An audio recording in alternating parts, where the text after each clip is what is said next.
Bienvenidos a un nuevo análisis a fondo, donde siempre intentamos destilar lo más complejo del mundo digital. Yo estoy encantada de estar aquí otra vez. Y yo también, la verdad, con muchas ganas de meter mano a este tema porque hay mucha tela que cortar hoy. Muchísima. Hoy tenemos una misión muy clara y es condensar el conocimiento de 4 documentos técnicos brutales sobre la gestión y el crecimiento de un blog. Sí.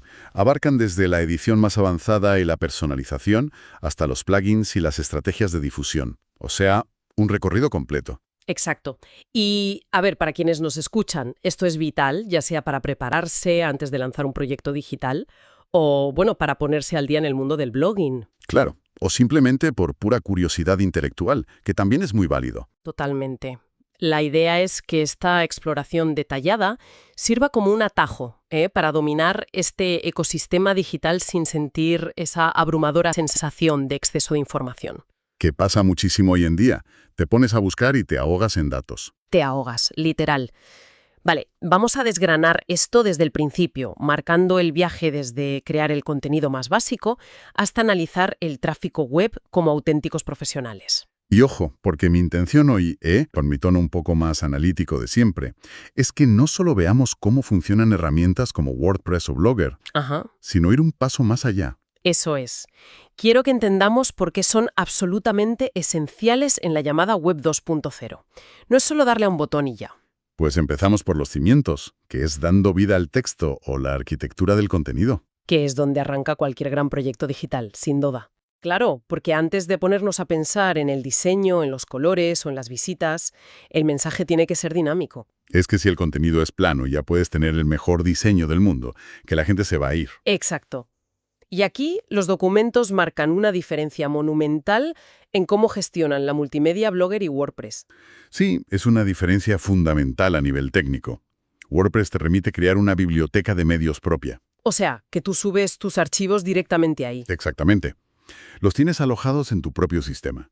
Pero claro, Blogger requiere un enfoque totalmente distinto. Ya, en Blogger tienes que buscarte la vida por fuera, digamos. Tal cual. Si quieres meter un audio, los documentos explican que tienes que usar sitios externos como Google Drive o Dropbox o repositorios como iVoox. Y luego lo enlazas usando una URL, claro. Eso es, dependes de un servicio de terceros para que tu audio suene. Y con el vídeo pasa algo parecido, ¿no? Se habla mucho del proceso de incrustar vídeos. Sí, la famosa inserción de código HTML. Copias el código, el iframe, desde plataformas como YouTube o Vimeo. Que según las fuentes es la forma más profesional de hacerlo, porque no saturas tu propio servidor. Exacto, dejas que YouTube haga el trabajo pesado de cargar el vídeo. Y hay otro punto vital aquí, que es la importancia del SEO. Ah, sí, la creación de enlaces, que mucha gente piensa que es solo para que el texto quede bonito en azul. Que va. Los enlaces no son estética pura. Son una herramienta crucial para optimizar y mejorar el posicionamiento en los buscadores. A ver, yo aquí siempre pienso en una analogía. Una entrada de blog sin enlaces y sin multimedia es como un museo que solo tiene placas de texto. Qué buena comparación, ¿sí? Claro, entras y no hay ni una sola obra de arte, solo texto y más texto. Pero te lanzo una pregunta. Dime. ¿No corremos el riesgo de saturar al lector con tanto estímulo visual, sonoro, enlaces por todas partes? Bueno, lo fascinante de esto es que el objetivo no es saturar, para nada. El objetivo es retener. ¿Vale? Retener la atención. Exacto. Argumentan los textos que el contenido multimedia rompe la monotonía visual. O sea, hace que la lectura respire. Claro, y te quedas más tiempo mirando la página. Y ese es el truco. Mejora muchísimo el tiempo de permanencia. Y como sabemos, ese es un factor clave, pero clave para el SEO. Google adora que la gente se quede en tu web. Lógico, si se quedan es porque el contenido es bueno. Bueno, una vez que las habitaciones de esta casa digital tienen ya su contenido enriquecido, pasamos a la siguiente fase. Que sería pintar la fachada y organizar los muebles, ¿verdad? Exactamente. La identidad visual y la personalización. Porque, seamos sinceros, un contenido brillante necesita una presentación que esté a la altura. Totalmente de acuerdo. Nadie quiere leer el mejor artículo del mundo en una web que parece del año 95. Y aquí los documentos vuelven a contrastar las plataformas, empezando por los perfiles de usuario. Sí, fíjate que el perfil de Blogger lo describen como bastante esquemático. muy básico, ¿no? Con esa vinculación histórica que tenía Google Plus o sus ajustes de privacidad súper simples. Sí, identidad básica y poco más. Pero luego ves el perfil de WordPress y es otro mundo. Claro, incluye ajustes súper específicos como atributos para el SEO y hasta la personalización de los colores del escritorio. Es que te da un control casi absoluto, y esto nos lleva al gran debate sobre el diseño y los temas. Uy, sí, la eterna batalla entre plantillas gratuitas y plantillas de pago. A ver, las fuentes mencionan que hay plantillas gratuitas que, si están bien ajustadas, ojo, no tienen nada que envidiar a las de pago. Y luego describen la interfaz para editarlas, que también cambian mucho. En Blogger usas ese esquema dividido en secciones, como la cabecera o la suscripción, que editas dándole a unos iconos de lápices. Sí, es muy visual pero un poco rígido. Mientras que WordPress te ofrece una previsualización en tiempo real justo ahí a la derecha de la pantalla. Vas viendo los cambios al segundo. Y las galerías de imágenes son otro mundo también. Brutal la diferencia. En WordPress, la galería es una función nativa con parámetros súper específicos. Puedes elegir el enlazado, las columnas para que no queden filas incompletas por ahí sueltas. Orden aleatorio, tamaño, lo que quieras. Y en Blogger, otra vez, te toca insertar fragmentos de código HTML a mano. Un curro enorme. Pero, a ver, yo quiero abrir un pequeño debate aquí. Venga, dispara. Si el material original dice literalmente que una plantilla gratuita bien ajustada es igual de buena, ¿por qué alguien en su sano juicio pagaría por una? Es una pregunta muy lógica. Pero la diferencia real, y esto lo aclavan bien, radica en la movilidad y en la libertad del usuario. ¿Libertad en qué sentido? O sea, un diseño prefabricado gratuito puede ser hermoso, de verdad, muy bonito, pero puede ser súper limitante a nivel de código si tu proyecto requiere una escalabilidad específica en el futuro. Claro, si de repente quieres añadir una tienda o un foro, la plantilla gratuita igual se rompe por todos lados. Exactamente. Te quedas atrapado en su estructura. La de pago te da esos cimientos sólidos para crecer. ¿Entendido? Vale, tenemos el contenido y tenemos la fachada preciosa. Pero una casa muy bonita no sirve de nada sin tuberías ni electricidad, ¿no? Tal cual. Y aquí entran las funcionalidades avanzadas, los famosos superpoderes para el blog. Que es el terreno de los plugins y los widgets. Y aquí hay que hacer una distinción crucial porque la gente se lía muchísimo con esto. Es verdad, se usan como sinónimos y no lo son. Para nada.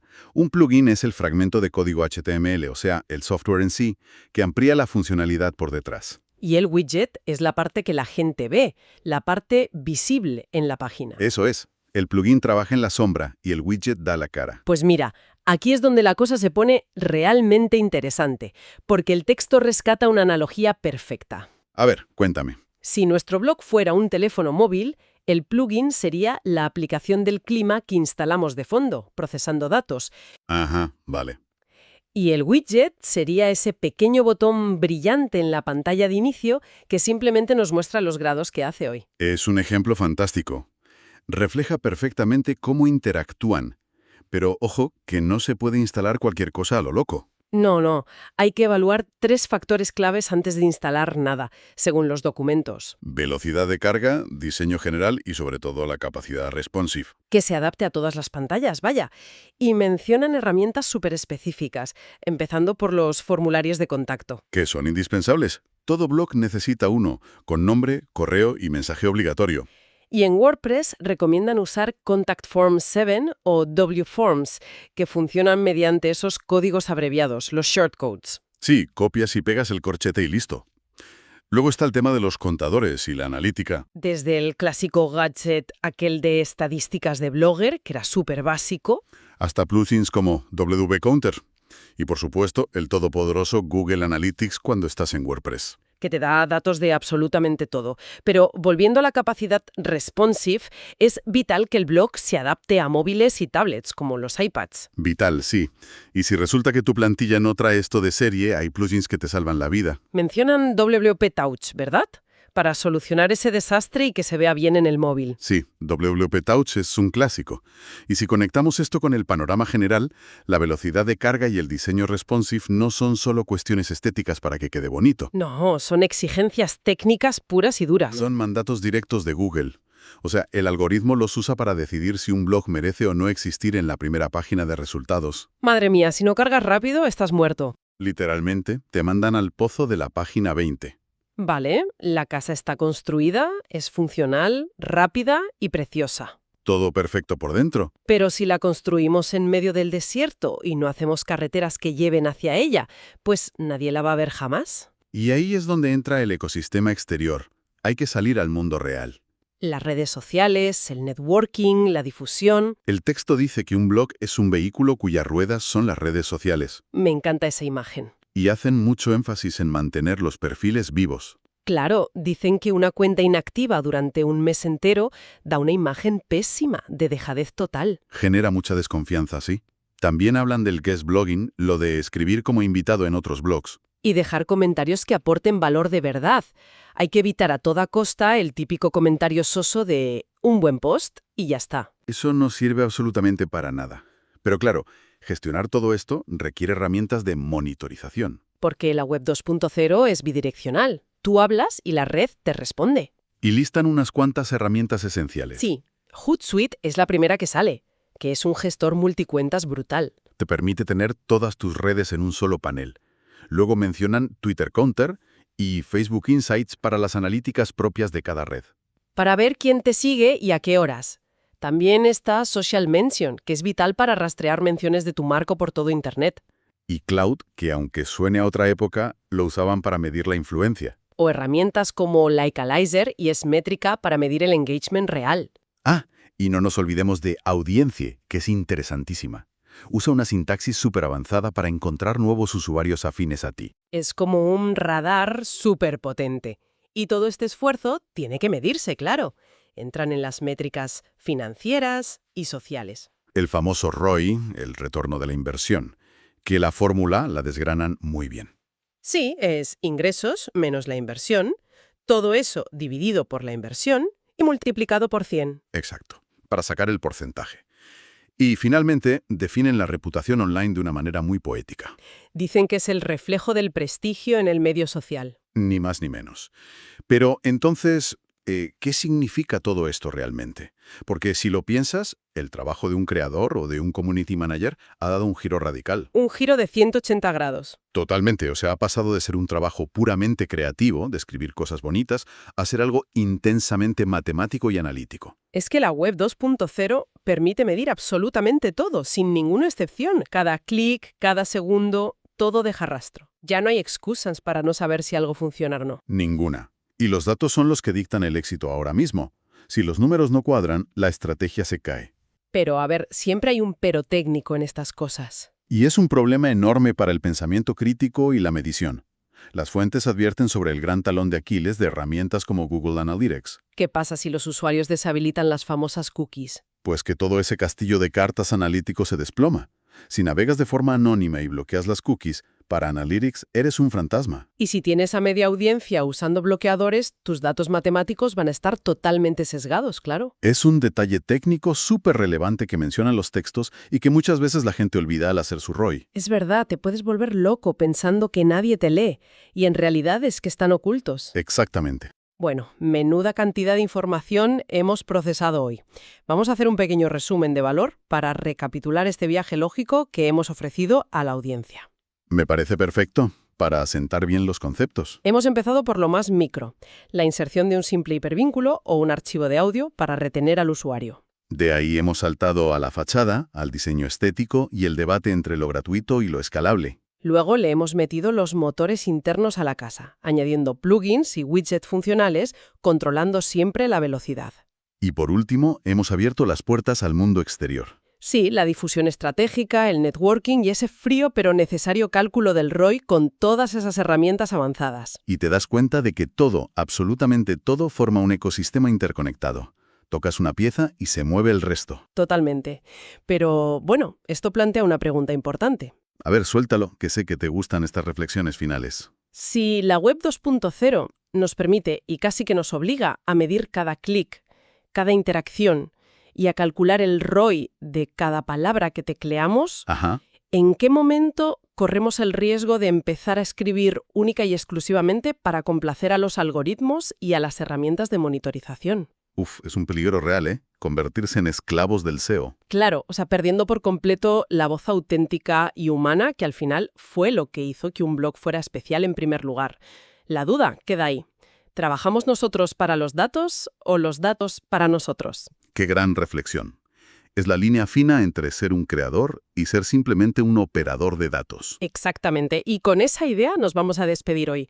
Cerramos este análisis a fondo, de manera súper cálida y con mucho entusiasmo. Ha sido un placer repasar todas estas herramientas. Igualmente, invitamos a quienes nos acompañan a aplicar todo este conocimiento técnico en sus propios proyectos digitales.